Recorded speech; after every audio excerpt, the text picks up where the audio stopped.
ಬೀಜ ಅದಾವ ಅವು ಆರಿಸೋದು. ಇದು ಎರಡನೇ ಕಾರ್ಯಕ್ರಮ. ಏನು ಅಂದ್ರೆ ಗಿಡಗಳು, ಇದು ಒಂದು ಕೆಲಸ, ಉದ್ಯೋಗ ಅವಕಾಶನ ಮತ್ತೆ ಇನ್ಕಮು ಅದು. ಈಗ ನಾವೇ ನಮ್ದು ಗಾಡಿ ಹೋಗಿ ನಾವು ಬೀಜ ತಗೊಂಡ್ಬರ್ತೀವಿ. ಈಗ ಸದ್ಯಕ್ಕೆ ನಾವು 30 ರೂಪಾಯಿ ಕಿಲೋ ಕೊಡ್ತಾರ, 8 ರೂಪಾಯಿಲಿಂದ ಶುರು ಮಾಡಿದ್ವಿ. 1 ಕಿಲೋ ಬೀಜಕ್ಕೆ, ಹೊಂಗೆ ಬೀಜಕ್ಕೆ 1 ಕಿಲೋ ಬೀಜಕ್ಕೆ 30 ರೂಪಾಯಿ ಕೊಡಾಕತ್ತೀವಿ. ಅಂದ್ರೆ ಅವ್ರು ತಂದು ಕೊಟ್ರೆ ನಾವು ತರಬೇಕು ಅಂದ್ರೆ ಅದು ಟ್ರಾನ್ಸ್ಪೋರ್ಟೇಷನ್ ಎಷ್ಟಾಗುತ್ತೆ ಎಕ್ಸ್ಟ್ರಾ. 1 ಕಿಲೋ ಬೀಜನೂ ಖರೀದಿ ಮಾಡ್ತೀವಿ, 1 ಟನ್ ಬೀಜನೂ ಖರೀದಿ ಮಾಡ್ತೀವಿ. ಅಂದ್ರೆ ಇದು ಒಂದು ನಮ್ಮಲ್ಲಿ ನವನಗರ ಒಳಗಡೆ 2 ರೋಡ್ ಸೈಡಿಗೂ ಒಂದು 7,000 ಗಿಡಗಳು ಅದಾವೆ. ನವನಗರ, ಬರೀ ನಮ್ಮ ನವನಗರನಾಗ ಇಲ್ಲಿ SHG ಗ್ರೂಪ್ಗಳು ಬೀಜ ಹರಿಸ್ತಾರೆ. ಅವರೆಲ್ಲ ಎಡಿಷನಲ್ ಇನ್ಕಮ್, ತಮ್ಮ ಕೆಲಸ ಯಾವುದು ಬಿಡಂಗಿಲ್ಲ. ಮುಂಜಾನೆ ಹೋಗಿ ಕಾಯಿ ತಂದು ಮನೆಗೆ ಹೋಗಿದ್ದಾರೆ, ಕರ್ಕೊಂಡು ಬಂದು ಮನೆ ಮುಂದೆಲ್ಲ ನಾವು ಕಲಿಸ್ಕೊಟ್ಟಿದ್ದವ್ರಿಗೆ. ಏನಂದ್ರೆ ಟಿವಿ ನೋಡ್ತಿರ್ತಾರೆ ಅವ್ರ ಮುಂದೆ ಶೇಂಗಾ ಹಾಕಿದಾಗ ಒಂದಿಷ್ಟು ಬೀಜಗಳು ಹಾಕ್ರಿ, ಒಡೆದು ಕೊಡ್ತಾರೆ ನಿಮಗೆ ಅಂತ ಹೇಳಿ ನಮ್ಮ ಗಾಡಿಯಲ್ಲಿ ಹೋಗಿ ತೂಕ ವೇಯಿಸ್ಗೆ ಇಟ್ಕೊಂಡೇ ಹೋಗಿರ್ತೀವಿ, ರೊಕ್ಕ ತಗೊಂಡು ಹೋಗಿರ್ತೀವಿ. 1 ಕಿಲೋ ಕೊಟ್ಟರು, 10 ಕಿಲೋ ಕೊಟ್ಟರು, 100 ಕಿಲೋ ಕೊಟ್ಟರು ಬೀಜ ಖರೀದಿ ಮಾಡ್ತೀವಿ. ಸೊ ಇದು ನಾವು ಲೋಕಲ್ ಐತಿ, ಈಸಿ ಆಗ್ತೈತಿ. ಬೇರೆ ಕಡೆಯಿಂದನೂ ನಮ್ಗೆ ರೈತರು ನಮ್ಮ ನಂಬರ್ ಇರ್ತೈತಿ, ನೀವು ಫೋನ್ ಮಾಡಿದ್ರೆ ನಮ್ಮ ಗಾಡಿ ತಗೊಂಡು ನಾವು ಬೀಜ ಖರೀದಿ ಮಾಡ್ಕೊಂಡ್ಬರ್ತೀವಿ. ಇದ್ರೊಳಗೆ 30,000 40,000 1 ವರ್ಷದ 2 ತಿಂಗಳು ಇರ್ತೈತಿ ಸೀಸನ್. ಇದಾದ್ಕೂಡಲೇ ಬೇವಿನ ಬೀಜ ಶುರು ಆಗ್ತೈತಿ. ಹೊಂಗೆ ಬೀಜ ಆದ್ಕೂಡಲೇ ನಾವು ಯೂಶುವಲಿ ಮರುದಿವ್ಸದಿಂದ ಶುರು ಮಾಡ್ತೀವಿ ಅಂತ ಹೇಳ್ತಿರ್ತೀವಿ.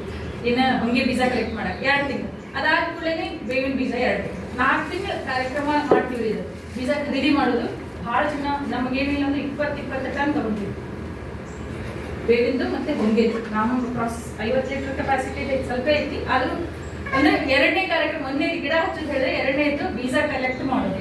ಸೊ ಇದರಲ್ಲಿ ಇನ್ಕಮ್ ಮಾಡ್ಕೋಬಹುದು. ಒಬ್ಬರು ಇದಾರೆ ಅಂದ್ರೆ ಮಿಡಲ್ ಮ್ಯಾನ್ ಅಂತಾರಲ್ಲ, ಒಬ್ಬರೇನೋ ಎಲ್ಲ ಬೀಜ ಸೇರಿಸ್ಕೊಂಡು ತಾವೇ ಕೊಡ್ತಾರೆ. ನಮ್ಗೆ ಪ್ರಾಬ್ಲಮ್ ಇಲ್ಲ, ಅಷ್ಟು ಜನಕ್ಕೆ ಉದ್ಯೋಗನೂ ಸಿಗ್ತೈತಿ. ಆಮೇಲೆ ಬೀಜ ಬಿದ್ದು ವೇಸ್ಟ್ ಆಗ್ತೈತಿ, ಅದಕ್ಕೆ ಒಂದು ಬೆಲೆ ಬರ್ತೈತಿ. ಇದು ಒಂದು ಎಡಿಷನಲ್ ಇನ್ಕಮ್ ಅಂತ ಹೇಳ್ತೀವಿ. ಇದರಲ್ಲಿ ರೈತರು ಇನ್ವಾಲ್ವ್ ಆಗ್ಬೋದು. ಬೀಜ 2ನೇದು. 3ನೇದು, ಈಗ ನಮ್ಮಲ್ಲಿ ಬೀಜ ಬಂದ್ಮೇಲೆ ಅದ್ರ ಎಣ್ಣೆ ತೆಗೆದು ಆ ಎಣ್ಣೆಲಿಂದ ನಾವು ಡೀಸೆಲ್ ಮಾಡ್ತೀವಿ. ಮತ್ತೆ ಉಪ ಉತ್ಪನ್ನಗಳು, ಈಗ ಸುಸ್ಥಿರ ಅಂತ ಸಸ್ಟೈನೇಬಲ್ ಫ್ಯೂಯಲ್ ಅಂತ ಹೇಳ್ತೀವಲ್ಲ, ಅಂದ್ರೆ ಇವತ್ತು ಡೀಸೆಲ್ ಬಯೋಡೀಸೆಲ್ ಮಾಡಕ್ ಬರ್ತೈತಿ, ನಾಳೆ ಏನಪ್ಪ ಕ್ವಶನ್ ಅಂತ ಇರಬಾರ್ದು. ಈಗ ಒಂದೇನೋ ಡೆವಲಪ್ ಮಾಡ್ತೀವಿ ಅಂದ್ರೆ ಇದು ಖಾಯಂ ಆಗಿರ್ಬೇಕು, ಮತ್ತೆ ಎಲ್ಲರಿಗೂ ತಲುಪೋಗಿರ್ಬೇಕು. ಅಂದ್ರೆ ಈಗೇನು ಡೀಸೆಲ್ ರೇಟ್ ಐತಲ್ರಿ 90 ರೂಪಾಯಿ 100 ರೂಪಾಯಿ ಒಳಗೈತಿ. ಸೊ ಇದಕ್ಕಿಂತ ಕಡಿಮೆನೇ ಬೆಲೆ ಬರುವಾಗ ನಾವು ಇದನ್ನ ಮಾಡ್ಕೋಬೇಕು, ನೋಡ್ಬೇಕು. ಸೊ ಈ ನಿಟ್ಟಿನಲ್ಲಿ ಬಹಳಷ್ಟು ರಿಸರ್ಚ್ ಮಾಡ್ತಾ ಇದೀವಿ. ಅಂದ್ರೆ ಉಪ ಉತ್ಪನ್ನಗಳಿಗೆ ಕಬ್ಬಿನ ಬೆಲೆ ನೋಡ್ರಿ, ಕಬ್ಬು ಸಕ್ರೆ ಕಬ್ಬು ಹೋಗಂಗೆ ಇಲ್ಲ. ಈಗ ಸಕ್ರೆ ಯಾರಿಗೂ ಬೇಡ, 30 ರೂಪಾಯಿ ಕಿಲೋನೂ ಬರಂಗಿಲ್ಲ ಸಕ್ರೆ. ಬಟ್ ಅವರು ಇನ್ಕಮ್ ಎಲ್ಲೈತಿ ಅಂದ್ರೆ ಉಪ ಉತ್ಪನ್ನಗಳೈತಿ, ಉಪ ಉತ್ಪನ್ನ.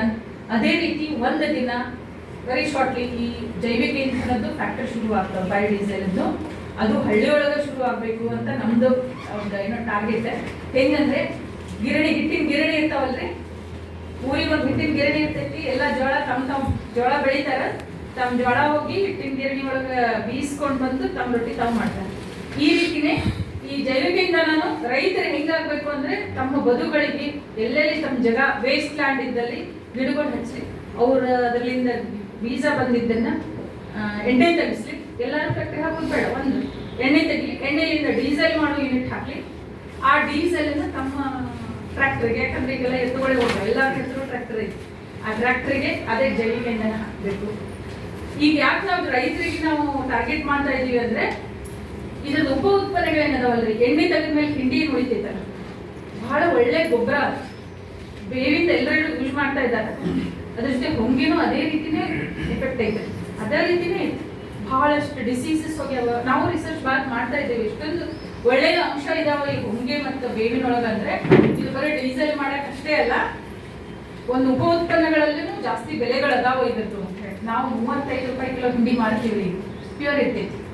ನಮ್ಮಲ್ಲಿ ರೈತರೆಲ್ಲ ಹೋಯ್ತಾರೆ, ಅಷ್ಟು ನಮ್ಗೆ ಕೊಡ್ರಿ ಅಂತ. ನಾವು ಎಲ್ಲ 100 kg ಹೆಚ್ಚಿಗೆ ಒಬ್ಬ ರೈತರಿಗೂ ಕೊಡಂಗಿಲ್ಲ. ಒಬ್ಬ ರೈತರಿಗೆ 100 kg ಒಂದ್ಸಲಕ್ಕೆ, ಯಾಕಂದ್ರೆ ಎಲ್ಲರೂ ಯೂಸ್ ಮಾಡ್ಲಿ ಅಂತ ಹೇಳಿ ಅನ್ಕೊಂಡು.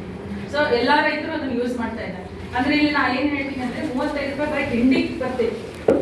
ಪ್ಲಸ್ ಈ ಡೀಸೆಲ್ ಮಾಡುವಾಗ ಒಂದು